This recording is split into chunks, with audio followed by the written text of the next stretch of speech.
Salut YouTube, bienvenue sur Manga Club.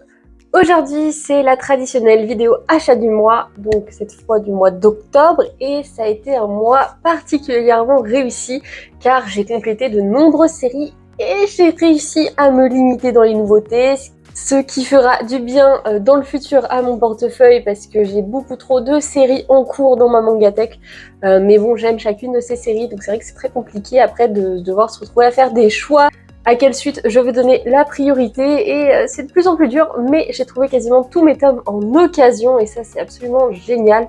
Je passe toujours par Bazar du Manga en grande partie. Je pense qu'il y a un bon... au moins la moitié. Il y a au moins la moitié de ce que je vais vous présenter qui a été acheté à Bazar du Manga, notamment en click and collect parce qu'il y a pas mal de tomes récents qui sortent en occasion. Parfois il n'y a pas tout ne sort pas le même jour, donc du coup je fais un peu au compte-gouttes pour compléter toutes mes séries. Ça fonctionne plutôt bien, donc je suis super contente. Cette intro est beaucoup trop longue, donc c'est parti pour les mises à jour de séries. Chez Crunchyroll, j'ai d'abord pris le tome 6 de Mariage Toxin qui était absolument génial, j'ai surkiffé.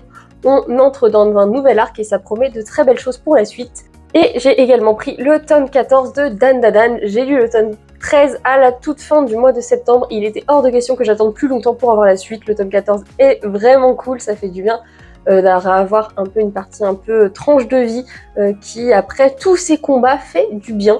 D'ailleurs, n'hésitez pas à aller voir. Normalement, j'aurais posté une vidéo bilan lecture dans lequel Mariage Toxin, je pense, et le tome 13 de Dan, j'aurais fait un petit bilan. Voilà, donc n'hésitez pas à aller la voir et me donner votre avis sur cette vidéo, ça me ferait très plaisir. Chez Kana, j'ai continué avec le tome 17 de Tog & Monkey, une série coup de poing que j'aime toujours autant. Voilà, c'est toujours aussi beau, surtout en termes de planches. Voilà, on a ce style de planche que je trouve absolument sublime. Je ne peux pas trop vous montrer le reste parce que sinon ça risquerait de spoiler, mais c'est toujours un aussi gros coup de cœur et j'ai vraiment plaisir à retrouver la série à chaque tome qui sort. Et toujours chez Kana, je me suis également pris le tome 2 de la boutique d'Artefact, un manga français de l'auteur Pacha, que le tome 1 j'avais bien aimé, mais c'était sans plus, et ce tome 2 me convainc plutôt à continuer la série, c'était franchement pas mal. Donc le Cara Design est comme ça, il est franchement super réussi, même pour représenter Paris, je trouve que c'est vraiment bien fait. Et en plus, vu la fin de ce tome 2, j'ai vraiment hâte d'avoir le tome 3 en main. Chez Meian, j'ai continué avec le tome 2 de Kyuki no Adamana, qui est une petite série qui sera terminée en 4 tomes sur des yokai, qui me plaît franchement beaucoup. C'est vraiment le style d'univers que j'apprécie, et même je regrette que ce soit terminé en seulement 4 tomes. Nos protagonistes sont ma foi fort attachants, et cet univers très japonais à l'ancienne, c'est vraiment trop joli, c'est vraiment ce que j'adore. Et comme la boutique d'Artefact, la fin de ce tome 2, il se passe un truc, oh mon dieu, je sais pas ce que réserve l'avenir à nos protagonistes, mais je le découvrirai au mois de novembre avec la sortie du tome 3.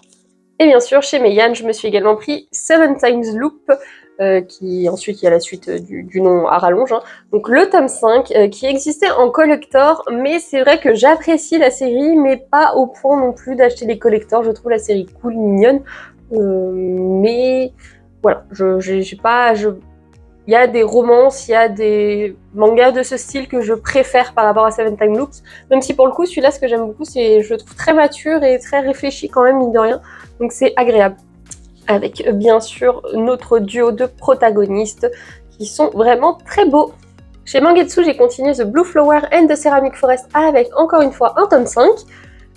On avance dans la relation entre Aoko et Tatsuki, si je ne me trompe pas. Et ça fait plaisir à lire, le style est toujours frais et épuré, donc je prends plaisir à découvrir la suite de cette histoire. Donc on a une belle complicité sur ce couple qui est vraiment très touchante. Et toujours chez Mangetsu, je me suis également pris le tome 10 de Ron Kamonohashi Deranged Detective, et ça pour le coup c'est une série que j'aime beaucoup. J'étais pas mal déçue au départ parce que ça correspondait pas à ce à quoi je m'attendais, mais au final, au fur et à mesure des tomes, il y a un vrai fil rouge, un vrai fil conducteur qui se met en place et c'est super intéressant à suivre. Et pour le coup, ce tome-là était vraiment très intéressant. Je pense qu'on aura le dénouement dans le tome prochain qui sort au mois de novembre aussi, je crois, donc ça devrait pas tarder. Et encore une fois, j'ai vraiment hâte d'avoir la suite, hein. Franchement, c'est que du super bon là que je lis en ce moment, donc je suis ravie.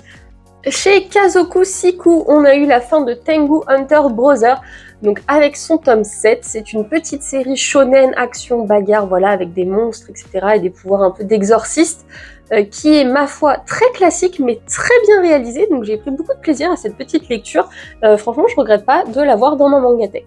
Et encore une fois, le dessin est vraiment très joli. Là, on voit les techniques de deux personnages sur cette planche, et c'est franchement très très joli. Je vous montre pas trop les combats et tout, parce que sinon ça risquerait de vous spoiler si vous avez envie de commencer la série ou que vous êtes en train de la lire. Mais en seulement 7 tomes, ils ont réussi à nous faire ressentir des émotions et tout, à bien s'accrocher aux personnages. La fin est prévisible, mais moi j'en demandais pas plus, donc ça me convient très bien. Et toujours chez Kazoku Siku, je me suis pris le tome 3 de Rose Bertin, qui est un énorme coup de cœur pour moi. Je vous invite encore une fois à regarder mon bilan lecture, j'en parle plus en détail, mais ce tome 3 était très très réussi.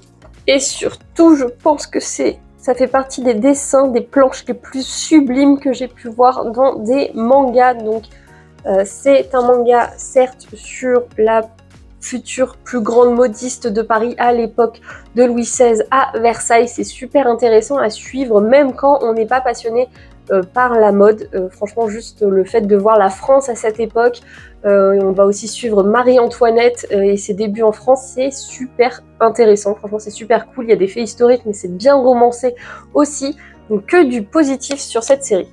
On passe chez Mana Books avec un autre chouchou qui est cette fois Unnamed Memory dans un tout autre style, vu que cette fois on va être sur une sorcière qui un peu devient le bras droit d'un roi parce qu'il a été maudit, et elle se tient à ses côtés pour essayer de rompre la malédiction, mais bien sûr il arrive pas mal de péripéties. Ma foi, c'est une lecture que j'apprécie fortement. Les planches sont aussi très jolies, mais pas autant que Rose Bertin. En même temps, c'est très dur de faire mieux que Rose Bertin. Il y a franchement du très très haut niveau. Mais j'ai plaisir à retrouver nos héros et leurs aventures dans cette série. Et un point que j'aime énormément dans cette série, c'est le fait qu'ils vont pas par quatre chemins. Voilà, quand ils ont des têtes à couper, il n'y a pas d'hésitation. Et qui dit Mana Books dit forcément la suite des carnets de l'apothicaire dans cette version. Maintenant que j'ai fait la lecture des light novels, c'est vrai que je prends peut-être un peu moins de plaisir à lire les mangas parce qu'il n'y a plus aucune surprise vu que vraiment j'ai vu l'animé, j'ai lu les mangas Kiun, j'ai lu les light novels, donc c'est vrai quand je lis la version Mana Books, je sais ce qui va se passer, j'ai aucune surprise, mais ça me fait toujours autant plaisir de retrouver Mao Mao et ses aventures, donc.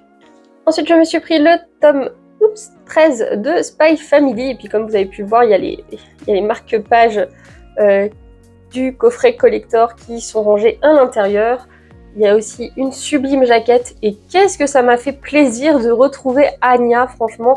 J'étais beaucoup trop contente, j'ai énormément rigolé lors de ma lecture. Franchement, Spy Family, c'est un vrai doudou, c'est un vrai moment réconfort, donc j'aime toujours autant. Je me suis également pris le tome 4 de Reaper. J'ai eu un gros coup de cœur sur la série lors de ma lecture au mois de septembre. Donc je m'étais acheté le tome 1 au mois d'août. Au mois de septembre, j'ai acheté le 2-3 et du coup, au début du mois d'octobre, je me suis pris le tome 4 et c'est absolument génial. Je suis trop fan de l'univers, alors que c'est pas du tout un style que j'apprécie de base, qui est du coup le post-apocalyptique. Mais n'hésitez pas à aller soutenir cet auteur français. Franchement, il mérite de la force et son manga, c'est vraiment de la bombe. Il y a vraiment de très belles scènes de baston super dynamiques qui font plaisir. Chez Kiun, je me suis pris le tome 7 de l'Éden des sorcières et si j'avais su, je l'aurais acheté tout de suite parce que c'est vraiment trop bien. Et du coup, c'est une première partie qui se clôture, donc je pense qu'on va attendre la suite pendant un petit moment, le temps que la partie 2 se mette en place. Mais j'étais trop contente d'avoir la fin.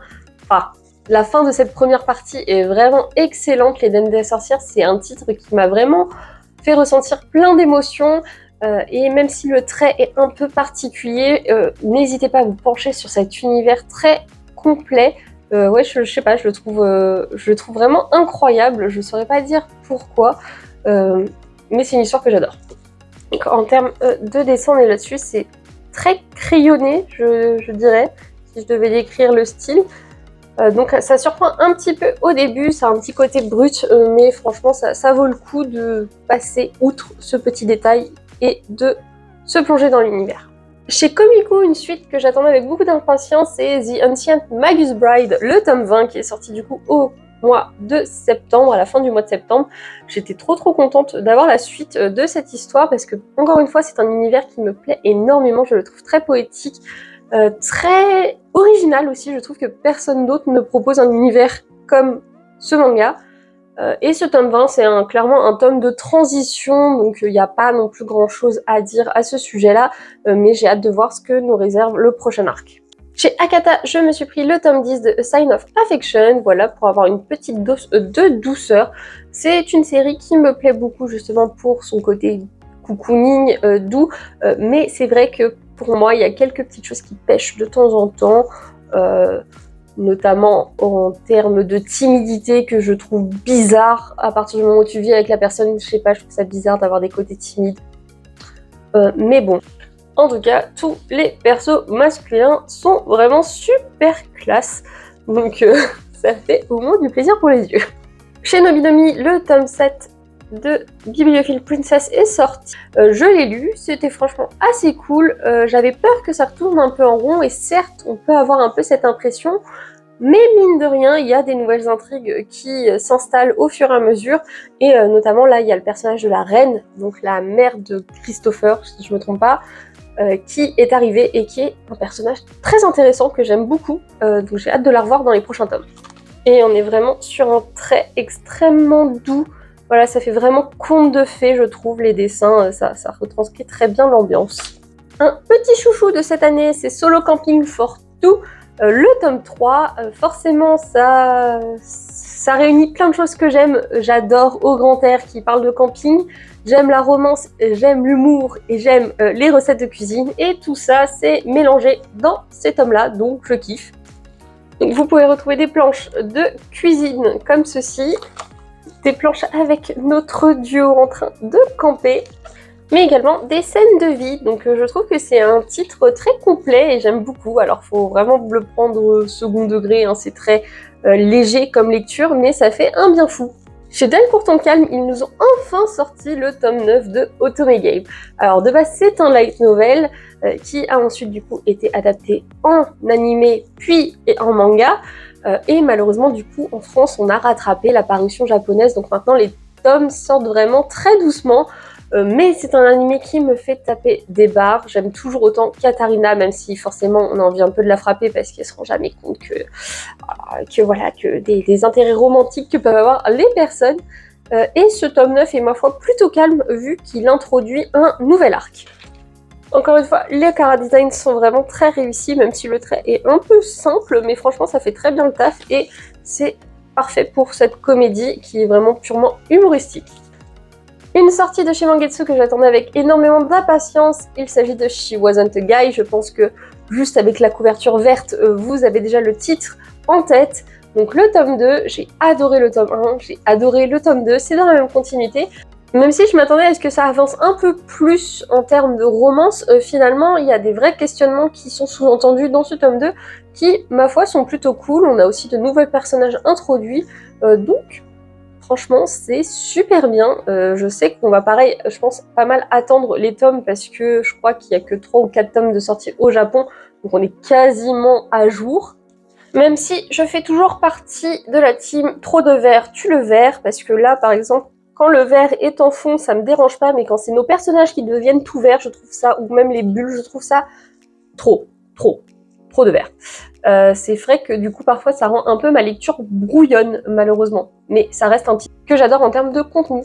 Toujours chez Mangetsu, cette fois, The Ice Guy and the Cool Girl, le tome 9 que j'ai attendu pendant très longtemps parce que la fin du tome 8, franchement, c'était incroyable. Et ce tome est certes très calme, mais nous apporte énormément de magnifiques planches contemplatives, absolument magnifiques. Voilà, moi, ce style de planche, ça me fait fondre, franchement, c'est beaucoup trop mignon. Ensuite, en webtoon, je me suis pris le tome 5 de Comment Raliana a survécu au manoir Wink Night. Le nom est beaucoup trop long et cette couverture est absolument magnifique. Malheureusement, ce tome 5 ne m'a pas énormément plu.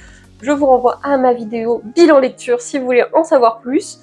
Mais j'espère que le tome 6 du coup sera meilleur, parce que sinon je serais déçue de la direction que prend le webtoon. Du coup, on est chez Kotun et on reste chez Kotun avec Le Secret des Wilson, le tome 3, qui était du coup le dernier de la série, qui, ma foi, a une fin somme toute classique, attendue, mais qui m'a quand même fait frissonner, hein. J'étais à fond dedans et j'espérais que Anna, notre protagoniste, allait s'en sortir. Avec un style de dessin qui change vachement, je trouve, de ce qu'on a l'habitude. Et mine de rien, c'est un récit plus sombre aussi, je trouve, que ce qu'on pourrait croire. Donc franchement, c'était une bonne surprise. J'espère que Kotun nous ressortira d'autres titres un peu dans ce style-là, parce que moi, ça m'a bien plu. Et c'est vrai que ça change quand même de ce style de lecture. Mine de rien, même si c'est très cool, hein, Seule la mort attend la vilaine, Comment Ryan a survécu, la nouvelle chef de clan, c'est vrai que c'est des trucs très sympas, mais ça se ressemble quand même pas mal dans le fond, donc ce style d'histoire un peu original, ça fait du bien. Et du coup, je l'ai cité tout à l'heure, encore une fois chez Kotun, la nouvelle chef de clan, le tome 2, que j'ai réussi à trouver en occasion, j'étais beaucoup trop contente. Mais du coup, je l'ai pas encore lu parce que je l'ai récupéré aujourd'hui seulement, donc je pourrais pas vous en dire plus, mais en tout cas, le tome 1 m'avait énormément plu, donc à voir ce que me réserve ce tome. Donc beaucoup de mises à jour, et cette fois, on passe au lot de séries que j'ai complétées. Tout d'abord, j'ai une opportunité de dingue en ayant trouvé le tome 7 et 9 de Sekaiichi Hatsukoi qui sont en arrêt de commercialisation, qui ne sont plus trouvables dans le commerce, enfin qui sont plus vendus en neuf en tout cas. Donc je les ai eus à un prix un peu plus cher que ce que valent réellement les tomes, mais vu qu'on arrive à les trouver à 80-100 € sur des sites de revente, là j'étais bien contente de les trouver seulement à 15-20 €. Et en plus, le tome 18 est sorti tout récemment et j'ai également réussi à le trouver en occasion, donc franchement c'est que du plaisir. Et moi qui m'étais arrêtée à la lecture du tome 5 ou 6 même, du coup je vais pouvoir reprendre ma lecture, même s'il me reste encore en trou le tome 10 et le tome 11 qui sont pareil à des prix tout à fait exorbitants sur les sites de revente. J'ai enfin tous les tomes qui me manquaient de Bienvenue au Club, un petit tranche de vie shoujo absolument adorable de chez Akasa que j'ai adoré. Franchement, j'ai adoré ma lecture de Bienvenue au Club, même si le seul petit bémol, c'est que je trouve qu'ils auraient pu très bien s'arrêter au tome 12, alors que c'est une série qui se termine en 16 tomes. Mais à part ça, c'est l'un des meilleurs school life que j'ai pu lire, parce que en termes d'émotion, c'est vraiment brut et c'est vraiment sincère. Ouais, on a vraiment un ressenti de réaliste quand on lit ces tomes et j'ai vraiment adoré tous nos petits personnages. Regardez-moi cette petite couverture. On a tous envie de les soutenir et de les aimer, c'est trop bien. J'ai également complété tous mes gloutons et dragons, donc il me manquait le tome 4, 5, 6, 8 et 11, et ce qui m'a permis de me refaire une relecture totale de la série jusqu'au tome 13, et maintenant j'attends le tome 14 qui de base était prévu pour décembre mais a été repoussé à janvier de ce que j'ai vu sur Manga Collect.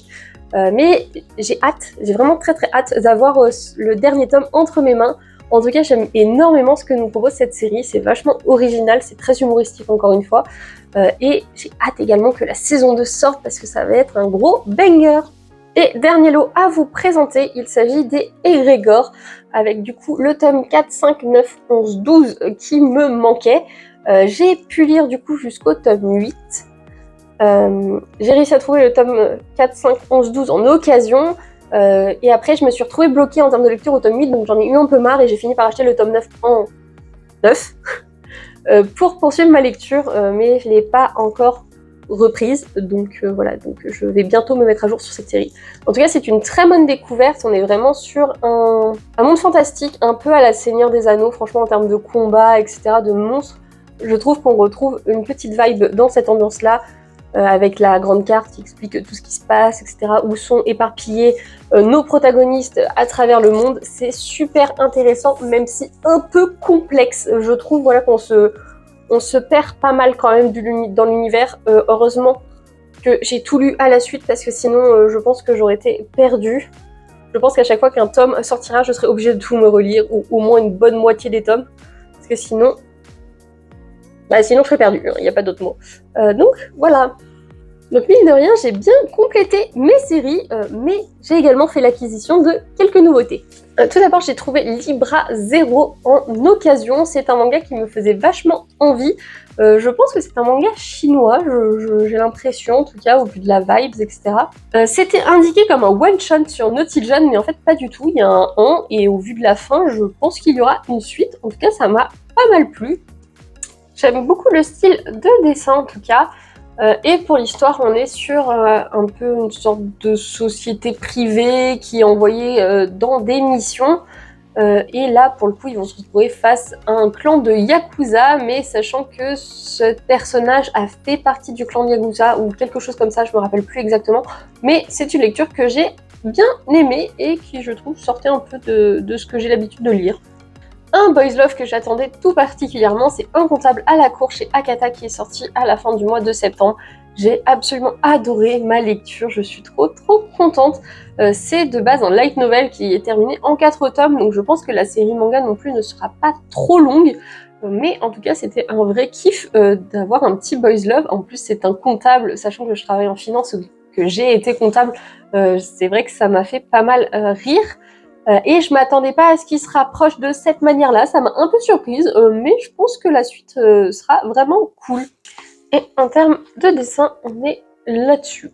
Une nouveauté de chez Kurokawa qui me faisait pas mal envie, c'est Remède Impérial, l'étrange médecin de la cour. Le tome 1 m'a pas mal surpris, je m'attendais à ce que ça parte sur autre chose, mais en tout cas j'aime beaucoup notre protagoniste qui, je trouve, apporte énormément de fraîcheur et est assez original dans le sens où c'est une vraie fangirl des muscles, c'est la raison principale pour laquelle elle va suivre un prince héritier à la capitale, c'est parce qu'elle se dit que les gens à la capitale doivent être plus musclés que dans le petit patelin où elle vit. Pourquoi pas? Maintenant, il faut voir où la suite va nous mener, mais je pense qu'on va tourner pas mal sur des intrigues politiques et des complots au sein de la cour impériale.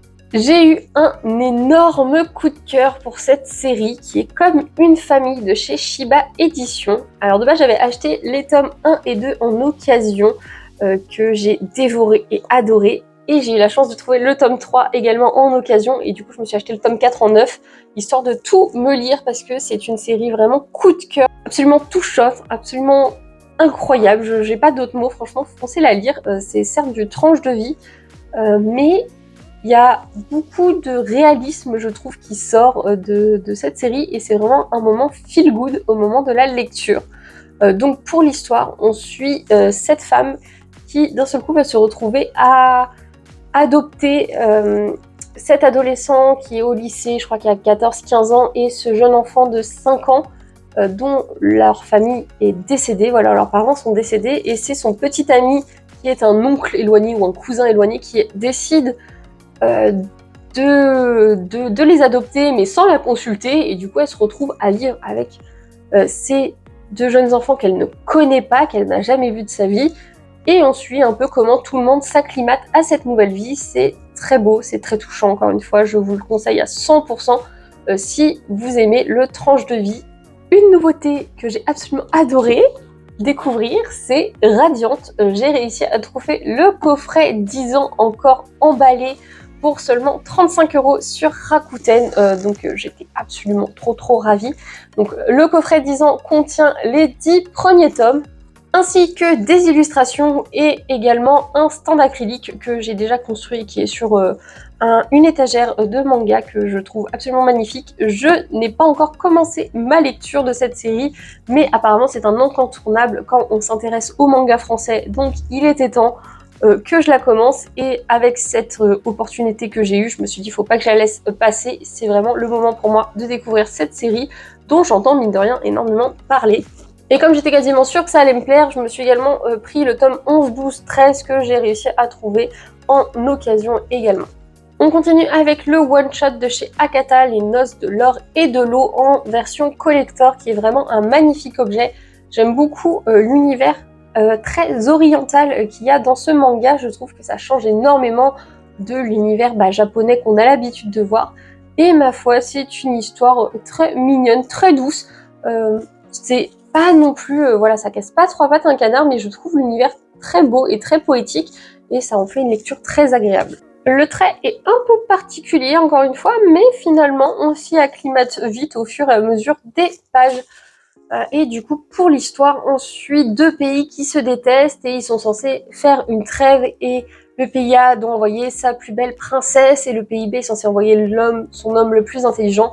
Sauf que ni l'un ni l'autre ne va respecter le marché, mais grâce à la rencontre de ces deux personnages, eh bien l'avenir des deux pays pourrait bien s'améliorer. Je me suis également pris La Cité des Brumes oubliées. Alors pour le coup c'est un petit roman, mais je vous le présente quand même parce que c'est un petit rapport avec le Japon, tout simplement parce que c'est un roman, c'est le roman qui a inspiré Miyazaki pour Le Voyage de Chihiro, et c'est mon Ghibli préféré, du coup j'avais très envie de lire ce petit roman.